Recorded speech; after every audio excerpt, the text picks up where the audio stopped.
Jangan lupa permisi. Kali ini akan sedikit berbeda karena gue dikasih kesempatan untuk cerita pengalaman pribadi gue di sini. Gue mau ceritain hal-hal yang pernah gue alamin semasa sekolah dan misteri apa aja yang bahkan sampai saat ini masih jadi rahasia. Sebelumnya gue mau intermezzo sedikit. Jadi waktu itu gue sekolah di salah satu sekolah menengah kejuruan di kota hujan. Sekolah gue ini punya kurikulum yang sedikit berbeda dari sekolah lainnya. Terlebih gue sekolah dengan sistem full day school. Jadi gue masuk jam 7 pagi dan pulang jam 5 layaknya pekerja kantoran. Dan sekolah gue ini juga cukup kental dengan penerapan pendidikan agama, salah satunya dengan mewajibkan siswanya untuk ikut pengajian malam setiap malam Jumat di sekolah, sebulan sekali, dan itu tuh digilir per kelas dan dibedain antara putra dan putri. Sampai akhirnya suatu hari kelas gue kebagian untuk ikut pengajian ini, dan kebetulan posisi gue lagi haid saat itu. Dan ada pesan kalau jangan ke WC perempuan habis maghrib. Kalau mau ke WC, pakai WC cowok aja atau WC guru yang letaknya agak lebih depan. Ya karena kita semua cewek kan ya itu, jadi kita bisa pakai WC cowok saat itu. Nah suatu ketika setelah sholat maghrib, teman gue minta ditemenin ke WC cewek yang letaknya paling pojok di sekolah. Lalu gue mengiyakan dong karena kebetulan gue juga mau ke WC saat itu. Tapi ada hal yang gue lupa, pesan tadi kalau kita nggak boleh ke WC perempuan habis maghrib. Tapi di situ gue sama temen gue berjalan ngelewatin lorong kelas yang kosong, dan kebetulan di depan WC cewek itu ada sebuah gudang kesenian dan juga kelas yang gak boleh diisi lewat waktu maghrib. Setelah melewati beberapa kelas, berhentilah gue di depan gudang kesenian.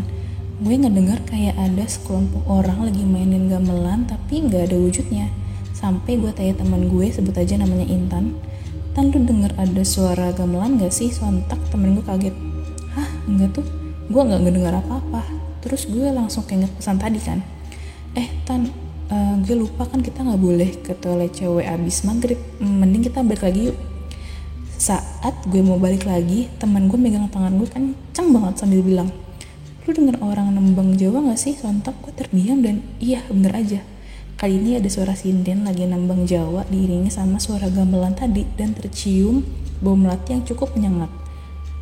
Tapi di situ gue berusaha buat nggak panik dan kita mempercepat langkah menuju toilet lainnya dan kembali ke ruangan. Setelah selesai pengajian itu, kita balik ke ruangan kelas buat istirahat. Kebetulan saat itu ada 6 kelas yang ikut pengajian. Dan posisinya saat itu gue tidur di musola sekolah, dan musola ini tuh punya kaca yang cukup besar dan menghadap ke tanah bekas perkebunan. Nah saat itu gue sama temen gue tadi lagi nggak bisa tidur karena masih keinget kejadian barusan. Dan gue belum cerita sama siapapun soal ini. Sampai akhirnya di jam 12 malam, gue ngeliat jendela musola kayak ada orang yang merhatiin sambil memegang linggis. Secara saat itu kan yang ikut ngaji cewek semua kan. Dan temen gue juga ngerasain hal yang sama. Lalu gue dan Intan tadi memastikan bahwa itu bukan orang yang punya maksud jahat. Lalu ketika gue hendak mendekat, sosok itu hilang begitu aja. Dan temen gue langsung naik tangan gue buat kembali ke tempat awal dan istirahat. Sekitar jam 1 dini hari, gue kebangun karena ada suara teriakan dari ruang kelas sebelah. Ada salah satu siswi menjerit, teriak kencang banget. Dia ngelihat ada telapak tangan di jendela dan bersimbah darah. Sontak kita ngelihat dan bener aja, meski terlihat samar-samar tapi bentuknya cukup jelas kalau diperhatiin. Lalu guru gue meminta kita semua jangan panik dan balik ke kelas masing-masing sambil membaca ayat kursi. Dan siswi yang teriak tadi langsung ditenangin oleh beberapa guru dan siswi lainnya. Kemudian pada jam 3 pagi, kami semua bangun untuk sholat tahajud. Karena gue lagi haid tadi, gue tetap ikut ke ruangan untuk ikut dengerin sambil berzikir. Lalu saat pagi hari, gue kembali ngecek ke kelas tadi sambil ngeliat ke arah jendela, dan ya, bekas telapak tangannya masih ada. Tapi kali ini gak ada darahnya kayak tadi malam, cuma telapak tangannya aja. Persis setelah gue melihat sosok di luar musola tadi malam. Akhirnya gue mencoba untuk cerita sama temen gue yang bisa dibilang indigo lah ya. Dan dia membenarkan kejadian yang gue ceritain semalam. Dia bilang energi di sekolah ini tuh cukup kuat, terlebih di WC cewek karena disitulah energi paling besarnya. Diceritakan di situ ada sosok makhluk besar dan sesosok nenek penjaga tempat tersebut. Dan setiap angkatan ganjil di sekolah itu pasti ada salah satu siswanya yang meninggal tanpa sebab yang jelas. Dan benar aja, besoknya saat selesai sholat duha, ada pengumuman bahwa salah satu siswa di angkatan gue meninggal mendadak. Dan kebetulan gue adalah angkatan ganjil saat itu.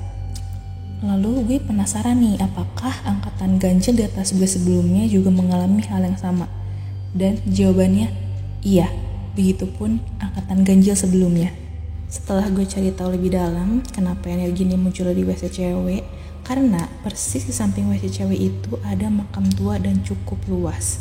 Mungkin hal ini yang membuat energi itu muncul, terlebih jika siswi di sekolah gue haid, ya pembuangannya nggak jauh dari situ. Namun ada juga yang cerita kalau sebenarnya WC cewek ini tuh didirikan di atas makam yang jenazahnya tidak dipindahkan. Sampai akhirnya penyebab semua kejadian mistis di sekolah itu masih jadi misteri. Dan bukan rahasia lagi kalau misalnya ada kejadian mistis setiap kali di pengajian malam.